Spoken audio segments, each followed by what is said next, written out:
दोस्तों, अभी तक आप देख चुके हैं कि हमारे संपूर्ण सृष्टि का रहस्य क्या है।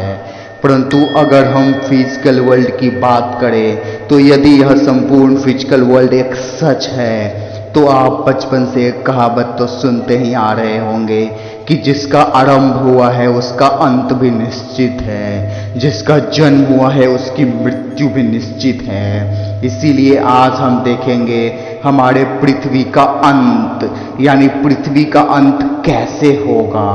दोस्तों, पृथ्वी का आरंभ हुआ है, उसका जन्म हुआ है, यानी कि पृथ्वी का अंत भी निश्चित है। पृथ्वी एक समय शुरू हुआ, अभी वो चल रहा है और वो फिर अपने अंत की तरफ बढ़ रहा है। एक दिन वो अपने अंत की तरफ बढ़ के समाप्त हो जाएगा।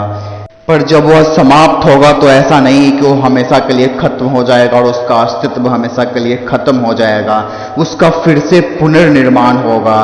दोस्तों, दुनिया की लगभग सभी मान्यताओं में ये कॉन्सेप्ट है कि एक दिन कुछ दुनिया खत्म हो जाएगी। बट बहुत सारी मान्यताएं जो कि बहुत ही फेमस मान्यताएं हैं, उन सब में सिर्फ दुनिया की खत्म होने का जिक्र ही मिलता है, पृथ्वी के पुनर्निर्माण का जिक्र नहीं होता है। जैसे कि बाइबल में, यानी क्रिश्चियनिटी के अनुसार पूरे यूनिवर्स, पूरे ब्रह्मांड का अंत एक दिन निश्चित है, पूरे यूनिवर्स का एक दिन खात्मा होगा। उन लोगों में डूम्सडे का कॉन्सेप्ट है, क्रिश्चियनिटी में डूम्सडे का कॉन्सेप्ट है, बट उसके फिर से पुनर्निर्माण का कोई कॉन्सेप्ट नहीं है।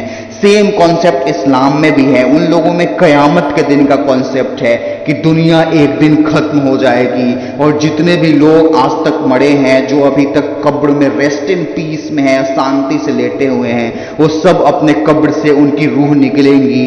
और जितने भी लोग उस पृथ्वी के शुरुआत से लेकर अभी तक पैदा हुआ, उन सब के रूह उनके कर्मों के अनुसार यह डिसाइड किया जाएगा कि वो जहन्नुम में जाएंगे कि जन्नत में जाएंगे। और ये सब कयामत के दिन होगा, यानी पृथ्वी के आखिरी दिन, जो दुनिया का, इट मीन्स पृथ्वी पे जीवों का और पृथ्वी का आखिरी दिन होगा, उसको वो लोग कयामत के दिन के नाम से जानते हैं। और इस्लाम में भी पृथ्वी के पुनर्निर्माण और दुनिया के फिर से बसने और जीवों का पृथ्वी पर फिर से बसने का कोई कॉन्सेप्ट नहीं है। पर दोस्तों, अगर सनातन शास्त्रों की बात करें और साइंस की बात करें तो यहाँ पे सिर्फ पृथ्वी के समाप्त और पृथ्वी के अंत होने का ही जिक्र नहीं, बल्कि उसके पुनर्निर्माण का भी जिक्र हमें मिलता है। दोस्तों, आप पूरे वीडियो में बने रहें, मैं आपको शास्त्रों, साइंस और उसके बाद अपनी थ्योरी बताऊंगा जो आपको सबसे ज्यादा बिलीवेबल लगेगी। दोस्तों, हमारे शास्त्रों में प्रलय का कॉन्सेप्ट है जो पृथ्वी के अंत की बात नहीं करता है। प्रलय का कॉन्सेप्ट यह है कि पृथ्वी एक दिन खत्म हो जाएगी बट उसका फिर से पुनर्निर्माण होगा। प्रलय का कॉन्सेप्ट यह है कि युगों के साथ पृथ्वी अपने अंत की तरफ जाएगा और एक दिन पृथ्वी समाप्त हो जाएगी, पर पृथ्वी के खत्म होने से पहले ही उस पे जीवन का अंत हो जाएगा।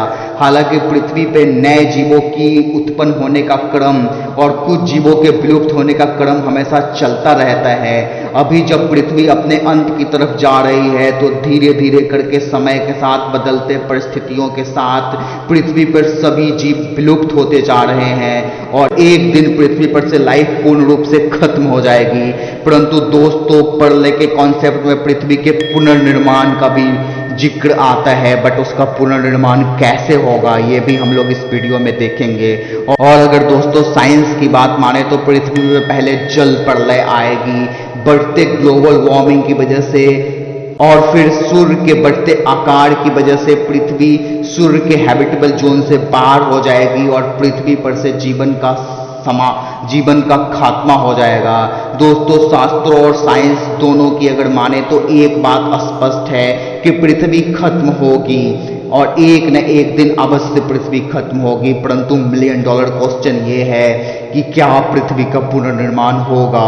दोस्तों, समय के साथ जब सन का आकार बड़ा होता रहेगा, दोस्तों समय के साथ जैसे जैसे सन का साइज बड़ा होता रहेगा, उसके आसपास वाले प्लैनेट्स उसमें समाहित हो जाएंगे, क्योंकि सन के अंदर न्यूक्लियर एनर्जी है जो चलते रहेगा और सन समय के साथ फैलते रहेगा और एक दिन उसका अंत हो जाएगा और वो अपने आसपास वाले जितने भी प्लैनेट्स हैं, उसके आसपास वाले जितने भी प्लैनेट्स, एस्ट्रॉयड और मेट्रॉयड्स हैं, ये सभी को अपने में समाहित करके जो है वो ब्लास्ट कर जाएगा। जैसे आप बैलून में जब ज़रूरत से ज़्यादा हवा भर देते हो तो ब्लास्ट कर जाता है, वैसे ही जब ये ज़रूरत से ज़्यादा फैल जाएगा तो यह जो है वो इसके सेंटर में एक बहुत बड़ा ब्लास्ट होगा और इसके छोटे छोटे कण पूरे यूनिवर्स में फैल जाएंगे।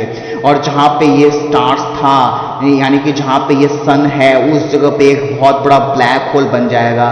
दोस्तों, यह प्रक्रिया पूरे यूनिवर्स में हमेशा चलती रहती है, हमेशा ही कोई ना कोई सन मरते रहता है, कोई ना कोई स्टार मरते रहता है, और जहाँ पे वो स्टार होता है वहाँ पे एक बहुत बड़ा ब्लैक होल बन जाता है। और अगर आप उस ब्लैक होल में जाते हैं तो आप टाइम ट्रैवल कर लेंगे।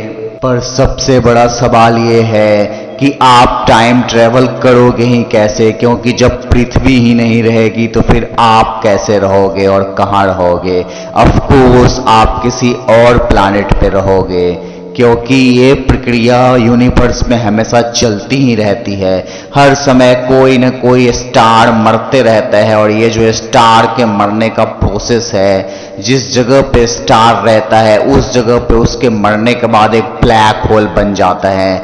अभी आप अर्थ पर से भी उस जगह तक अगर पहुंच जाए किसी तरह से जहां पे कोई ब्लैक होल बना है, और यदि आप उस ब्लैक होल में ट्रैवल करते हैं तो आप बिल्कुल ही टाइम ट्रैवल कर पाओगे अगर आप उस ब्लैक होल के अंदर चले जाओगे तो।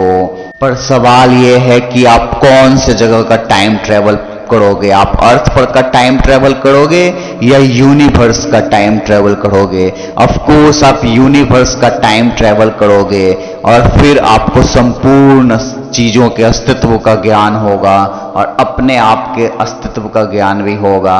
पर दोस्तों, यह प्रक्रिया असंभव जैसी है। जो प्रक्रिया संभव है वह यह कि आपके अंदर जो सूक्ष्म तत्व है, आपके अंदर जो परम तत्व है, उसका ज्ञान आप करें, क्योंकि उसी अल्टीमेट तत्व से, उसी परम तत्व से संपूर्ण सृष्टि का निर्माण हुआ है, हमारे सूर्य का भी और हमारे पृथ्वी का भी। और जिस अल्टीमेट तत्व से पृथ्वी का निर्माण हुआ है, उस अल्टीमेट तत्व का पता करने के लिए हमें अपने अंदर झांकना पड़ेगा, हमें अपने अंदर, हमें अपने भीतर ज्ञान करना पड़ेगा।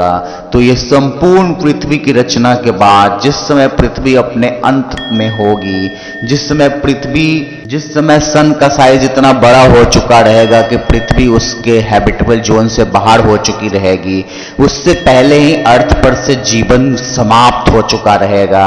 या यूं कहें कि मानव के साथ साथ बहुत सारे एनिमल्स समाप्त हो चुके रहेंगे। शायद कुछ सिंगल सेल्ड एनिमल्स हों, एक सेल वाले जिनको हम लोग देख नहीं सकते, उस तरह के माइक्रो ऑर्गेनिज्म शायद उस समय कुछ पृथ्वी पर रहेंगे। या फिर वो परम तत्व, वो अल्टीमेट तत्व जिसको हम देख नहीं सकते, वो गॉड पार्टिकल। वैसे तो संपूर्ण पृथ्वी ही एक लिविंग चीज है, बट इस पे जो रहने वाले अलग अलग तरह के जीव हैं वो सब खत्म हो चुके रहेंगे पृथ्वी के खत्म होने से पहले। और जब संपूर्ण सोलर सिस्टम के सारे प्लैनेट सन के अंदर समा के सन जब ब्लास्ट कर जाएगा और उसके सारे छोटे छोटे कण जब यूनिवर्स में फैल जाएंगे, तो वो सब फिर समय के साथ एक दूसरे से जुड़ेंगे।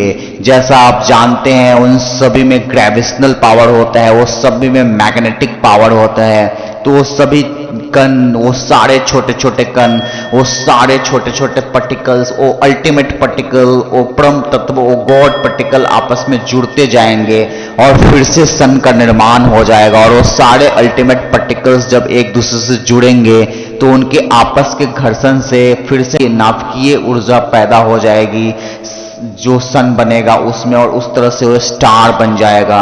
जब वो स्टार बनेगा तो फिर से सारे कणों को, जितने भी उससे छोटे कण हैं, वो सबको अपनी तरफ खींचेगा, क्योंकि यूनिवर्स में ये ग्रेविटेशनल फोर्स चलता है। जिसके पास ज्यादा ग्रेविटेशनल फोर्स है वो अपने से कम ग्रेविटेशनल फोर्स वालों को अपनी तरफ खींच लेता है। तो जब सन का पुनर्निर्माण हो जाएगा तो अपने तरफ सारे छोटे छोटे प्लैनेट्स को, एस्ट्रॉयड्स, सारे छोटे छोटे कण को अपनी तरफ खींचेगा और उसकी तरफ जाते समय जितने भी छोटे छोटे कण जो उस ब्लास्ट में टूट के बिखर गए थे, वो सभी उसकी तरफ जाते समय आपस में भी एक दूसरे से टकराएंगे, आपस में भी वो एक दूसरे में उनका समन्वय हो जाएगा और सन के पास पहुंचते पहुंचते फिर से 8 या 9 ही बड़े प्लैनेट्स बच जाएंगे जो खुद को भी एक दूसरे को खींचेंगे, क्योंकि उन सब में भी ग्रेविटेशनल पावर होता है।